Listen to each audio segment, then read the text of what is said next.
Hi everyone, I hope you enjoyed last week's DPW Short Connects with Sir Martin Sorrell.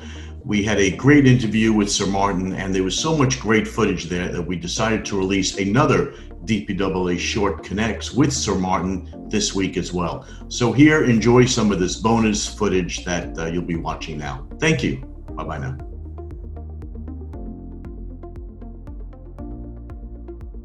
My own view on COVID is that it's probably not overall V-shaped. To confuse you completely, I would call it a reverse square root. So if you think about what a reverse square root looks like, you come down quite sharply, you come up quite sharply, but you don't come out as far as you came down. So it will take us time to get back. But within that overall picture, there are V's and U's and L's. And the V's, to my mind, would be the technology companies. The V's would be obviously home entertainment and gaming, healthcare, and online shopping. I just point out 1/3 of US households are online for the first time with groceries and essentials, and they ain't gonna go back. Alan Jope of Unilever tells the story about when he was heading Unilever in China after SARS. They saw the breakthrough for Chinese online consumer buying. And I think the same thing happens now, because once you get the account money and you've overcome your fear of technology or concern about it, you just get on with it. But I think those will be the V's. The U's will be packaged goods. Procter is doing extremely well. Mark Pritchard, I think, is actually creating at Procter what I call the Netflix model. So this is a first-party data-driven model. In his case, he talks about having the consumer profiles of 1.2, 1.3 billion consumers.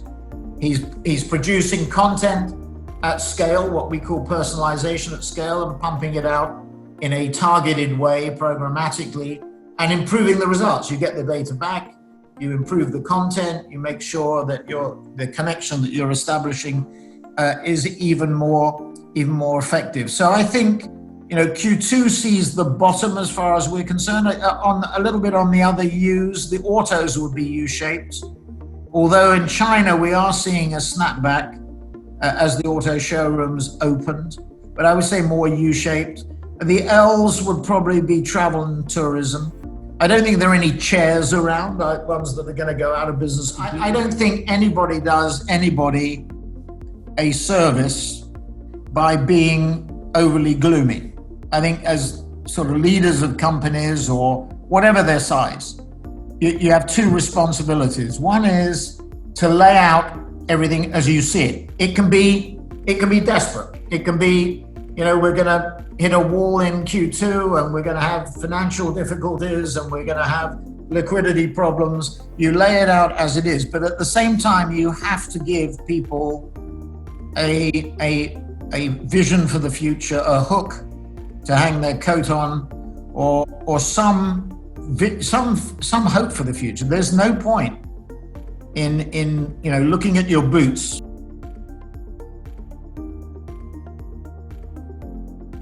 It is clear as the nose on your face that digital continues to grow and continues to grow aggressively, even during COVID, or that the pressure is less on the digital part of the business than it is on the analog. So moving your assets and moving your revenue flows from established analog to digital, I know it's easy to say and difficult to do, and it involves cost, as well as revenue opportunity, but you have to do it. And I think the lesson of COVID is that, I don't think COVID has really brought anything new to thinking. It's just accelerated the time frame. It means the amount of time that you've got to move your model from old to new has just been severely curtailed. I mean, if you look at the data from WARC or for the ANA or the ISBA, which is the UK equivalent of the ANA, or the World Federation of Advertisers, experimentation within housing is on the up. I mean, there are statistics that say half are. They're looking at it. There are statistics that say that 3/4 are, that 80%, whatever the figure is, it's a large number. And the model that I referred to, which is what I would call what I call the Holy Trinity model, or we call, or the Netflix model, whatever, of first-party data driving development of personalization at scale, so dynamic, creative, and distributing it programmatically, etc. That model demands closer control. It demands that marketers take back control. I think since 2008, they've divested too much control, with ZBB, zero-based budgeting, focus on costs as I described in a low-growth world, no pricing power, rise of procurement.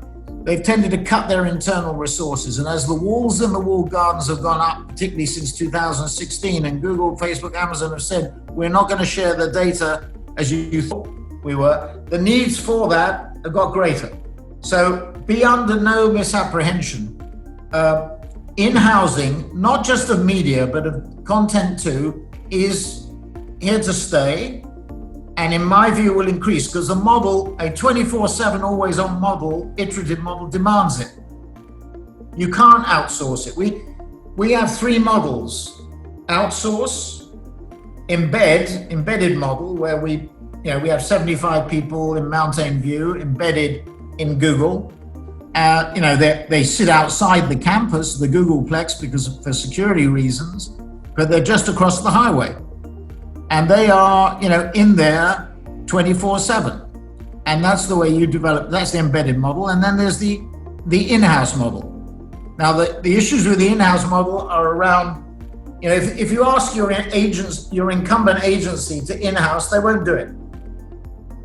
Because, turkeys don't vote for Christmas. I'm obviously biased. I have because we started from scratch, we tended not to have incumbent relationships. So we are totally agnostic. If you're our client, Michael, and you say, what do you think about in-housing?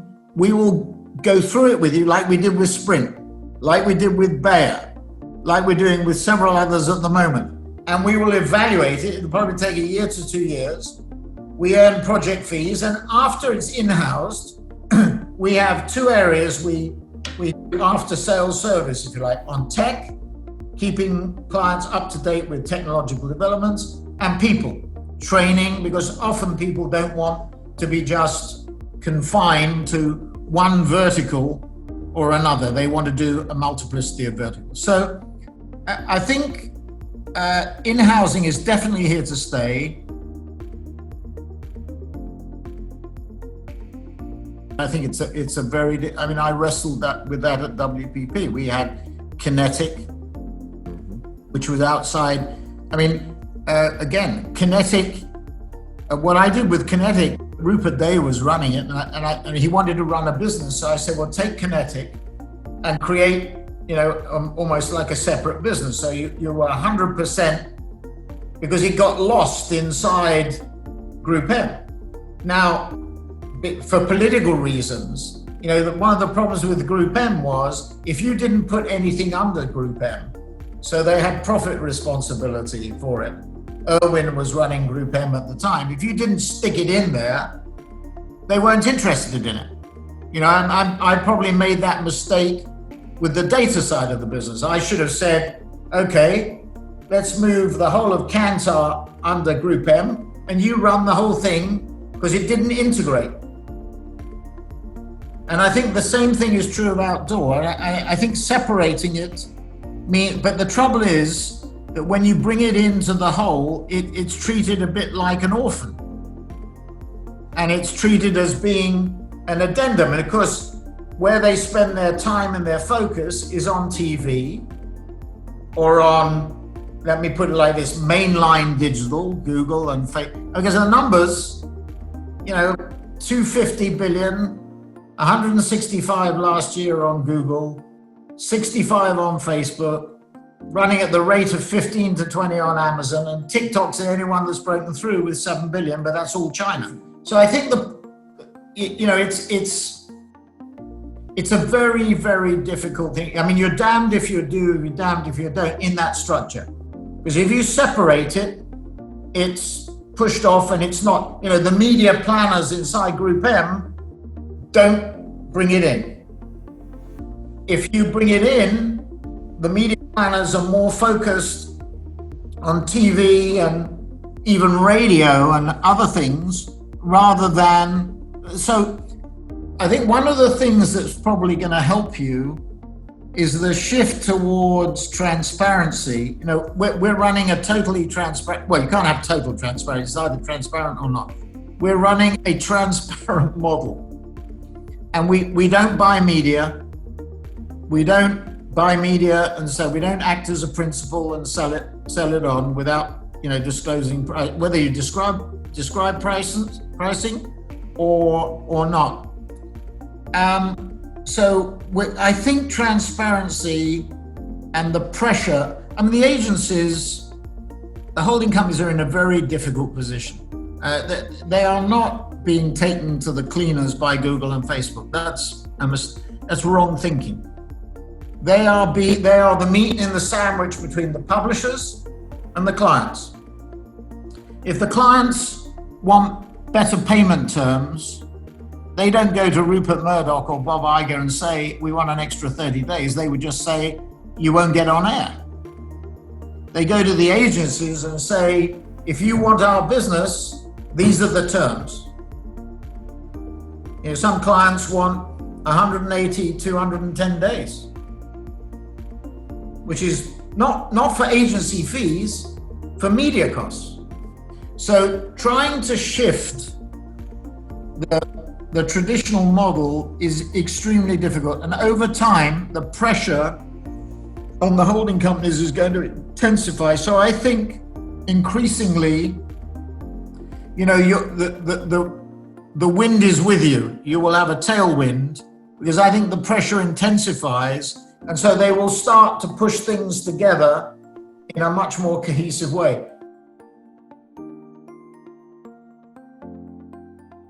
If I look at WPP, before I left, the billings, I think they still are around 50 billion.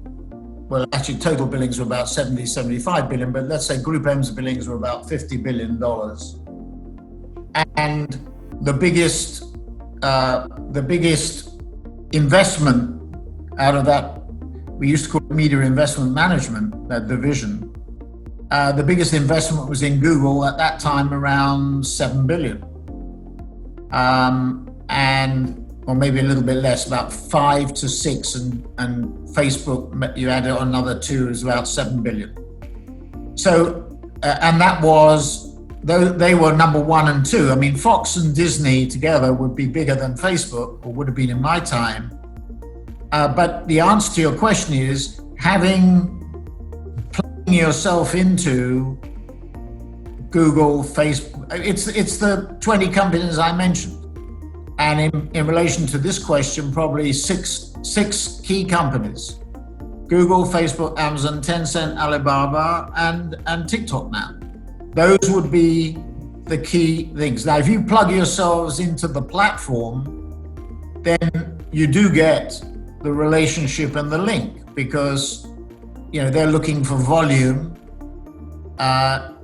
from whichever sources they can. So having that direct link is, I think, probably helpful. It might antagonize the agencies, because the agencies like you to come to them. But if they're not giving you sufficient air cover, time, attention, maybe that's what you should do. Maybe that is how you should deal with it.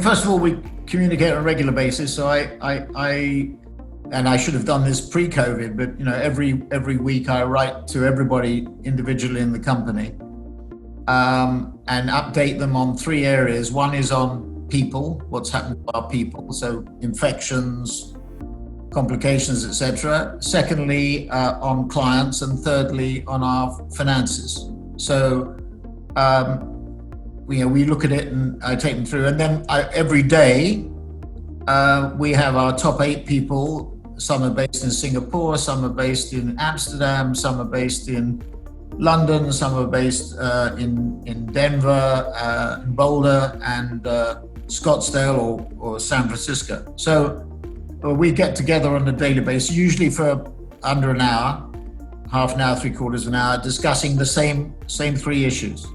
So people, clients, and finances.